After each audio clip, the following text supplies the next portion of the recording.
Hi, my name is Mick Arnold. I write as M.W. Arnold and welcome to a reading of the prologue from A Wing and a Prayer, Book 1 of the Broken Wings series.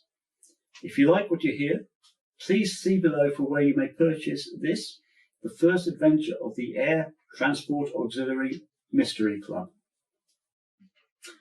January 1942. The frost was hard upon the airfield as the ground crew watched the Tiger Moth pull up sharply to avoid a spinney of oak trees. It was a near-run thing, and if the pilot hadn't gunned the engine to hop over at the last second, the biplane would have ploughed into the treetops.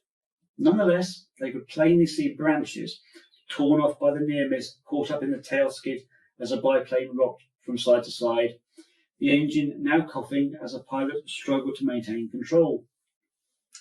Leaning forward in their bikes, their anxiety only grew as they could see the pilot's head lolling back and forth.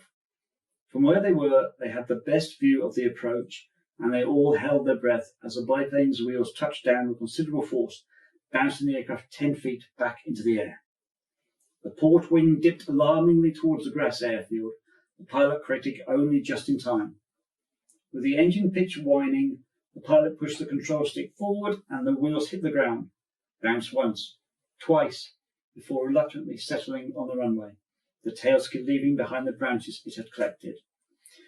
As it was the last aircraft due to land that day, which was fortunate as the frost had formed early that evening, the ground crew were keen to pull her back to the flight line. If luck was on their side, and there were no problems, they'd be in the pub by 4:30.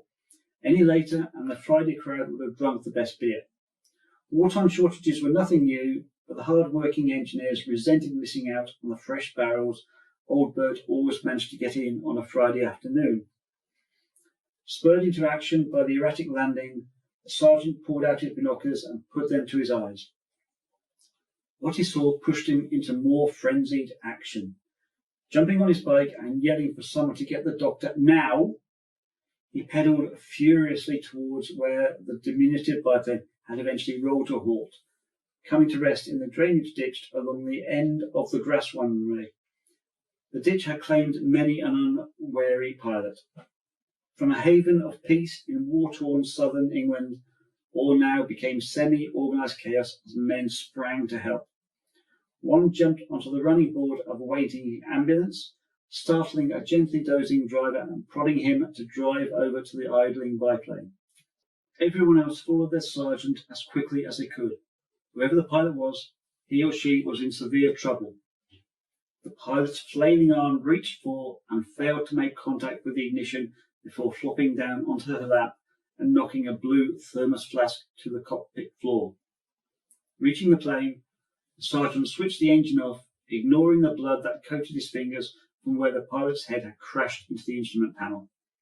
After giving her an urgent shake when she failed to respond to his desperate shouts of "Miss!" he pulled the neck of her flying suit aside and placed his fingers against the side of her neck. Nothing. Nevertheless, he placed the fingers of his other hand in the same place, waited a few more desperate seconds, and then took them away. As gently as he could, he leant the pilot's head back against the headrest and slumped it down on the lower wing, looking up only when the ambulance screamed to a halt. Placing a hand on the doctor's shoulder as he made to climb up, he shook his head. "Don't bother, Doc. She's gone." The deathly quiet was broken by a woman's heartbreaking scream of anguish. There you go. That was the prologue from A Wing and a Prayer.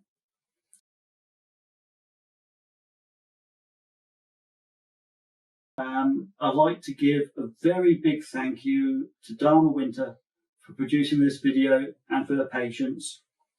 Please check out her YouTube channel. The links are below. Many thanks for your time. I do hope you enjoy it.